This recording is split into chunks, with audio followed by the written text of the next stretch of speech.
నమస్తే.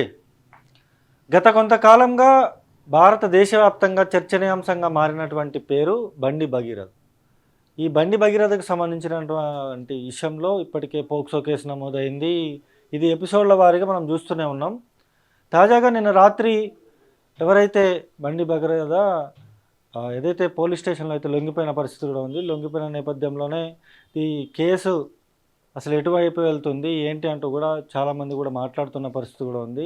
ఆయన తాజాగా నేను రాత్రి లొంగిపోయినటువంటి విజువల్స్ ఒకసారి మనం చూడొచ్చు. ఫస్ట్ బషీరాబాద్ పోలీస్ స్టేషన్కి అయితే వాళ్ళే వచ్చి లొంగిపోయినట్టుగా కూడా బీజేపీ పార్టీ నాయకులు ఎవరైతే ఉంటారో వాళ్ళు చెప్తున్న పరిస్థితి ఉంది. మరోపక్క పోలీసులేమో మేమే ఈ కేసును ఛేదించినాం, ఆయన పట్టుకోవడానికి వెళ్ళాం, ఆయన పట్టుకొని వచ్చి మేము పోలీస్ స్టేషన్లో కూర్చోబెట్టామని చెప్పేసి వాళ్ళు మాట్లాడుతున్నారు.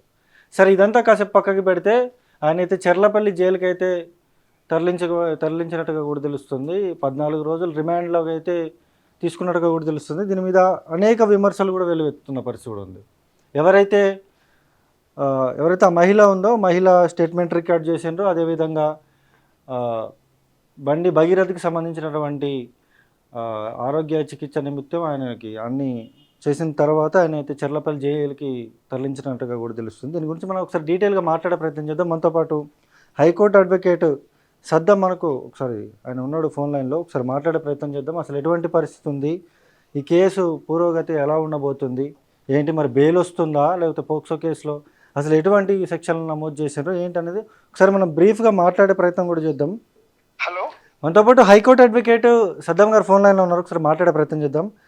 నమస్తే. ఇప్పుడు నేను రాత్రి ఎవరైతే బండి భగీరథ్ ఉన్నాడో ఆయనని పోలీసులు అదుపులోకి తీసుకున్నట్టుగా కూడా తెలుస్తుంది, ఆయన చెర్లపల్లి జైలుకి కూడా పంపించినట్టుగా కూడా తెలుస్తుంది కదా. ఇప్పుడు మరి ఈ కేసులో ఎటువంటి పురోగతి ఉండబోతుంది? మరి అమ్మాయి మైనర్ అని చెప్పేసి కూడా ఎవరైతే బండి భగీరథ్ కూడా ఒప్పుకోవడం జరిగింది, నేరం నేనే చేశానని కూడా. అసలు ఎటువంటి ఇది ఉండబోతుంది కేసులో? అయితే ముందుగా ఒక విషయం తెలియజేయాల్సింది ఏంటంటే, అతని మీద ఉన్న చార్జెస్ అన్ని కూడా అతను ఒప్పుకుంటున్నా అనేది అదొక ప్రొసీజర్ లో భాగం మాత్రమే. ఎవరిని ఇప్పుడు నన్ను అరెస్ట్ చేసినా అట్లనే రాస్తారు పోలీసు వాళ్ళు. అదే అన్ని 161 కి సంబంధించిన ఏం రాసినా గానీ అక్కడ మనకు 162 ఆఫ్ ది సిఆర్పిసి లో ఇమ్యూనిటీ ఉంటది అన్నట్టు. ఫస్ట్ అండ్ ఫార్మోస్ట్ థింగ్, సరే నేరం జరిగిందా జరగలేదా అనేది అదంతా ప్రైమ ఫేసి ఎవిడెన్స్ ఉన్న తర్వాతనే హైకోర్టు కూడా బెయిల్ ని డిస్మిస్ చేసింది. దాని తర్వాత మాత్రమే అతను లొంగిపోవడం జరిగింది. ఇక్కడి వరకు మాత్రం మనం మాట్లాడుకోవాల్సిన విషయం. రెండోది, సైబరాబాద్ కమిషనర్ ఏదో లొంగిపోయిందని వాళ్ళు అంటారు, లేదా మేము తీసుకొచ్చి మేము వాళ్ళని సరెండర్ చేసామని వాళ్ళు అంటారు. నిజంగా కూడా అది అరెస్ట్ చేసినట్టుగానే భావించాలి. ఎందుకు అంటే వాళ్ళు నిజంగా లొంగిపోదలుచుకున్నప్పుడు మెజిస్ట్రేట్ ముందర surrender come bail petition move చేస్తారు, లేదంటే సరెండర్ పిటిషన్ అని వేసుకుంటారు. సరెండర్ వేసుకున్నప్పుడు వాళ్ళని కోర్టుకే డిపాయిట్ చేస్తారు, అంటే కోర్టుకే సరెండర్ చేస్తారు. మళ్ళీ పోలీస్ స్టేషన్ తీసుకుపోవడం అనేది ప్రొసీజర్ కాదు. అక్కడ వాళ్ళు ఏం చేస్తారు, పీపీకి నోటీస్ ఇస్తాము, మెజిస్ట్రేట్ కి ఒక కాపీ ఇస్తాము, ఇమీడియట్లీ అతను తీసుకొచ్చి కోర్టు హాల్లో నిలబెడతాము.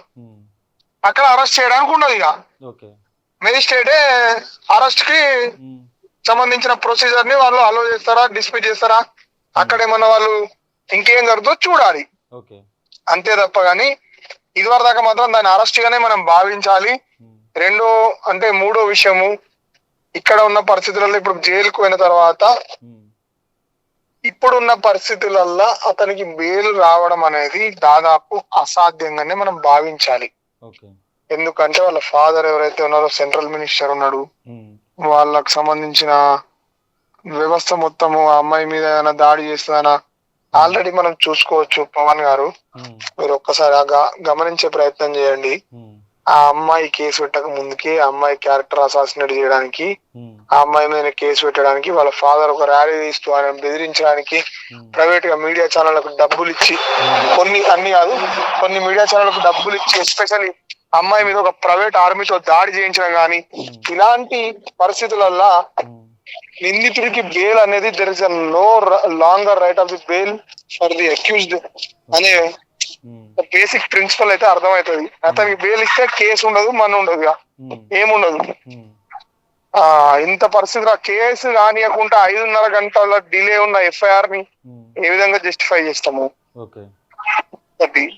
బాధితురాల మీద కేసుని ఎట్లా చేస్తాము?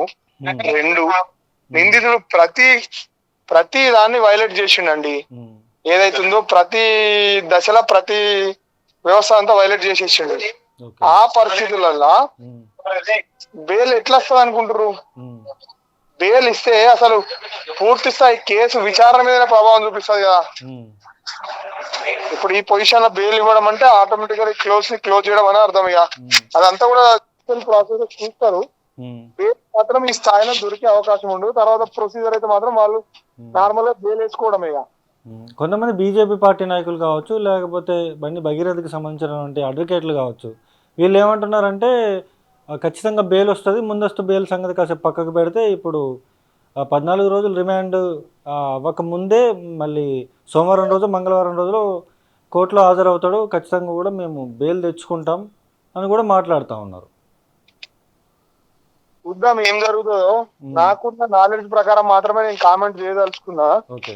బెయిల్ అనేది ఉమ్, 3 కండిషన్లలో మాత్రమే ఇస్తారు. నేను విచారణకు సహకరిస్తా అంటే ఉమ్, లేదు, నేను విక్టిమ్ జోలికి నేను పోను, ఉమ్, విచారణ సజావుగా సాగడానికి ఉమ్, నేను సహకరిస్తా, ఉమ్, విట్నెస్ లను బెదిరియను. ఉమ్, ఇదాన్ని మనం కొంచెం ఎలాబరేట్ గా మాట్లాడుకుంటే పి చిదంబరం వర్సెస్ ఈడీ అనే జడ్జిమెంట్ లా ఓకే. యాంటీ బిల్ ని డీల్ చేసేటప్పుడు ఉమ్, అక్కడ ఉన్న జడ్జి, సుప్రీంకోర్టు జడ్జి అబ్జర్వ్ చేసిన కండిషన్ అది రెగ్యులర్ బెయిల్ కూడా వర్తిస్తుంది.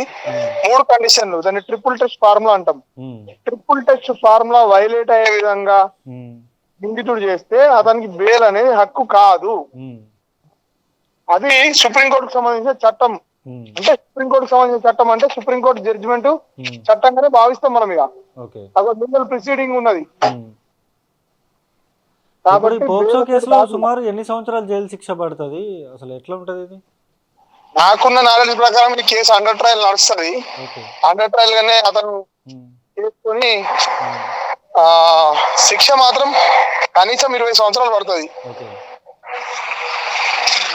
మరి వీళ్ళు ముందు మేము బెయిల్ తెచ్చుకుంటాం అది ఇది అని మాట్లాడుతూ ఉన్నారు, మేము తప్పు చేయలేదు అని చెప్పేసి వీళ్ళు మాట్లాడుతూ ఉన్నారు. ఒక పక్కేమో ఎవరైతే బండి భగీరథ్ ఏమో తప్పంతా ఒప్పుకున్నాడని చెప్పేసి పోలీస్ అధికారులు మాట్లాడుతూ ఉన్నారు. తప్పు అది అది కరెక్ట్ కాదు.